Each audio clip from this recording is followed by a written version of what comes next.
সান্টাই কি করছো?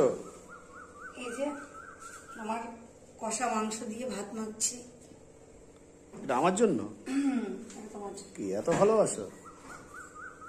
ভালোবাসা কি মুখে কখনো প্রকাশ করা যায়? ভালোবাসা বুঝে নিতে হবে। আচ্ছা, আজকে রান্না কি বলবে? এই যে চিকেন হচ্ছে অলরেডি, এটা ছেলের জন্য। আগের দিনও খাইনি তার জন্য। তারপরে এই যে ডিমলা ট্যাংরা, এটা হবে। গঙ্গার ইলিশ, ছোট ইলিশ রয়েছে, এটা ভাজা হবে। আর এখানে আরো দু রকমের এই যে মাছ কেনা হয়েছে।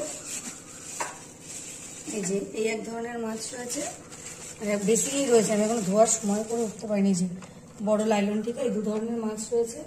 এখানে ডিমালা ট্যাংরাটা আজকে করবো, ঝাল করবো। চিকেন আর কালকে আমাদের এখানে শীতলা পুজো আছে, ওই জন্য খুব বেশি কিছু করা যাবে না। তুমি তো একটু চিচিঙে নিয়ে এসছো, বাজারঘাট সব ছড়ানো, কিছু করা হয়নি। চিচিঙে নিয়ে এসছো, চিচিঙ্গেটা ভাজবো। আগে তোমাকে ভাতটা মেখে দিই, তুমি তো ভাত মেখে খেতে পারো না, ওই জন্য তুমি ভাতটা খেতে থাকো। তার মধ্যে আমি এক এক করে, ভাত হয়ে গেছে, এবার তার মধ্যে আমি এক এক করে সব কাজ করে নিই। প্রচন্ড গরম, আর যেটা আঙুল কেটে গেছে না, আঙুলে প্রচন্ড জ্বালা করছে। ঠিক আছে, চলো টাটা, আবার পরে দেখাবো। টাটা।